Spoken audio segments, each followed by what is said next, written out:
And that's going to open this door over here. And bada boom. Oh, Europa. Oh, wow. What's your deal? Is this an art gallery?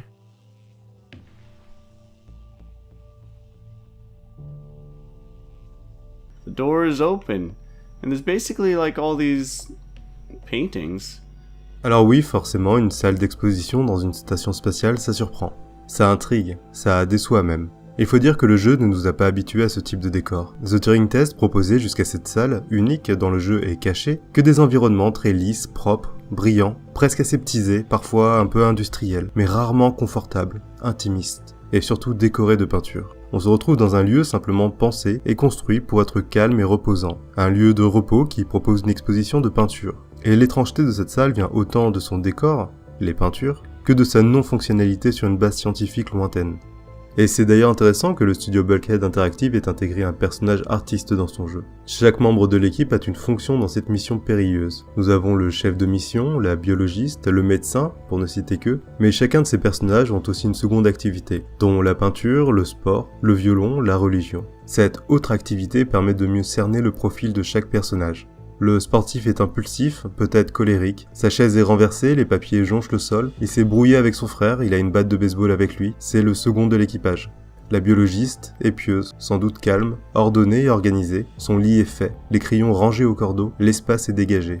Le médecin peint, il est désorganisé, des tubes de peinture traînent un peu partout, ses affaires de médecine et de peinture se mélangent, des seringues jonchent le sol, il a auto-expérimenté des traitements. Alors même si on appréhende un artiste peintre forcément bordélique, il y a un net changement par rapport au précédent jeu de Bulkhead Interactive, Pneuma, dont le personnage principal se déclarant comme un dieu, mais pourtant soumis à sa réalité physique, se déclarait d'emblée de jeu comme un artiste, dont l'art se doit de refléter son statut de dieu, l'artiste égocentrique dans la démesure et la recherche de puissance. Alors peut-être que la figure de l'artiste, aussi stéréotypée soit-elle, est surtout un prétexte pour permettre à Bulkhead de fabriquer des lieux pour exposer. Et c'est ça, je pense, le plus surprenant. C'est tout un puzzle, puis toute une salle cachée qui ont été pensées, modélisées et implémentées dans le jeu pour le plaisir d'exposer des peintures. Bon, l'exposition a tout de même un sens dans la diégèse du jeu, ne serait-ce que pour le double thème inscrit en grand sur la colonne centrale, Europa. Europa, c'est le nom de la lune sur laquelle l'action prend place. La lune glaciaire et désertique de Jupiter, c'est aussi le nom de la mission et le nom d'une princesse, dont le mythe éponyme raconte sa séduction par Zeus, alors transformée en taureau, puis son enlèvement par la mer jusque sur l'île de Crète où elle est abandonnée par le dieu. C'est bien le mythe de Europa qui est représenté sur les 6 tableaux exposés. Tous les tableaux s'appellent l'enlèvement de Europa.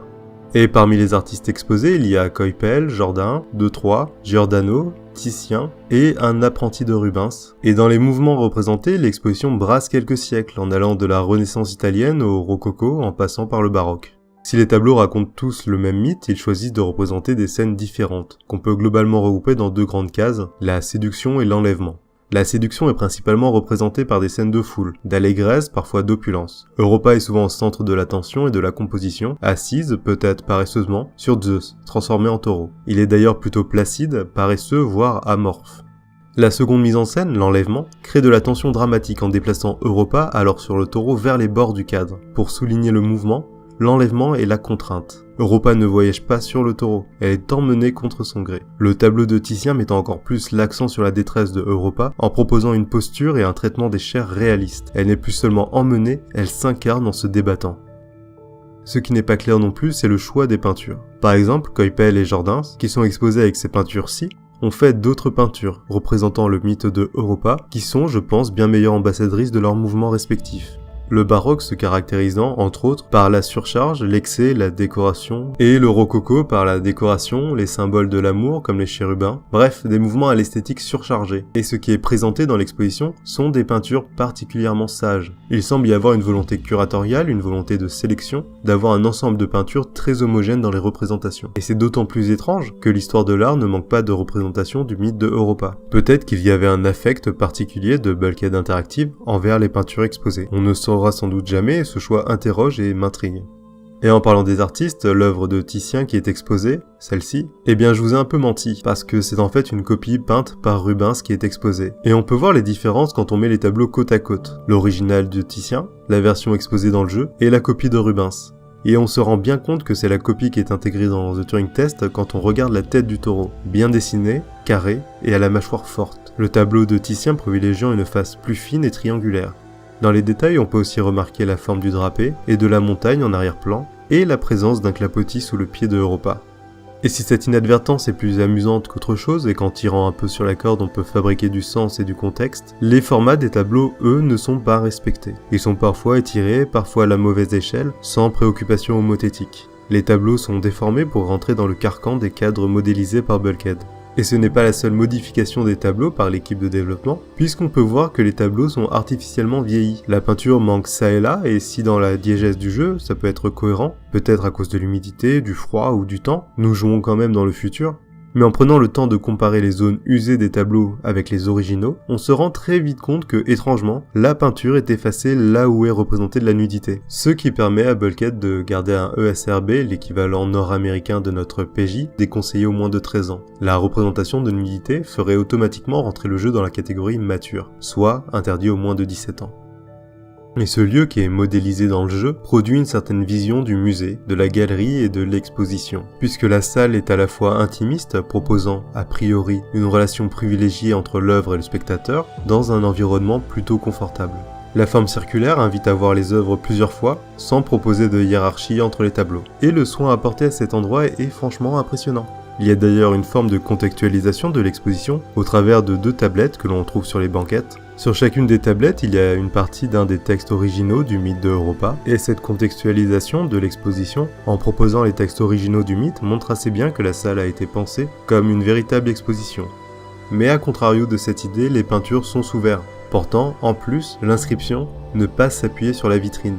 L'équipe de développement a choisi de créer volontairement une distance avec le spectateur, puisque dans les expositions, c'est très rare de voir des peintures sous verre, simplement parce qu'il est compliqué de voir correctement l'œuvre quand elle est sous verre avec un éclairage d'intérieur. Le plus probable, c'est que les game designers voient les peintures comme quelque chose qui doit être hors du contact, presque hors du temps, quelque chose de sacré, de la même façon qu'ils avaient représenté l'art dans Pneuma.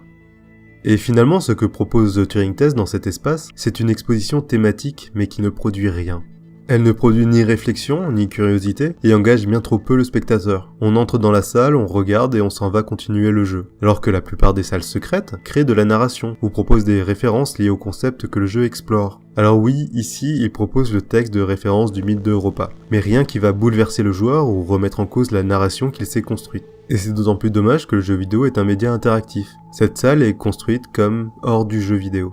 J'ai tendance à penser que l'exposition n'est pas finie dans son approche et dans son discours, de la même façon qu'elle n'est pas finie d'être installée. Il y a 7 espaces pour 6 tableaux. L'espace laissé vide est modélisé, et il est donc laissé volontairement sans peinture. Et finalement, passé la surprise du lieu, presque anachronique, et la surprise de trouver un espace d'exposition sur une station spatiale, il ne reste plus grand chose. L'exposition ne laisse pas un souvenir impérissable au joueur. Les œuvres sont choisies pour toutes se ressembler, sans vraiment les mettre en relation, en contradiction ou en contraste. On a presque le sentiment d'avoir le même tableau qui se répète en boucle. Sentiment qui est renforcé par la censure des tableaux, rendant soit certaines parties, soit tout le tableau illisible. Et il aurait fallu pas grand chose pour rendre l'exposition marquante. Peut-être varier les échelles pour un des tableaux, le Titien par exemple, quitte à ne pas respecter les dimensions réelles, ou pourquoi pas choisir de représenter les tableaux de Boucher, de Rembrandt, de Detroit, qui proposent des techniques et des approches du sujet différentes. Mettre les tableaux en relation, en contradiction, crée du contraste, de la variété dans la représentation. La salle est marquante, on se souvient assez facilement qu'il y avait dans The Turing Test une salle d'exposition, mais les tableaux, eux, sont très vite oubliés.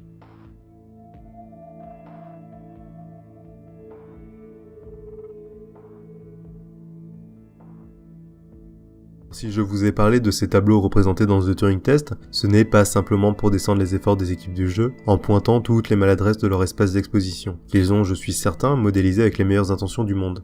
Si je vous parle de ça, c'est pour préparer ma prochaine vidéo qui est aussi dans The Turing Test, où on croise un autre tableau bien moins mis en scène, bien moins travaillé dans son approche et dans la modélisation, et qui, lui, produit des réflexions de fond, qui nourrit le discours du jeu, et qui produit des interrogations fortes, en symbiose avec les questions que veut soulever le jeu. Et je trouvais intéressant de présenter séparément, alors qu'ils sont dans le même jeu, 2 approches de l'exposition dans un jeu vidéo.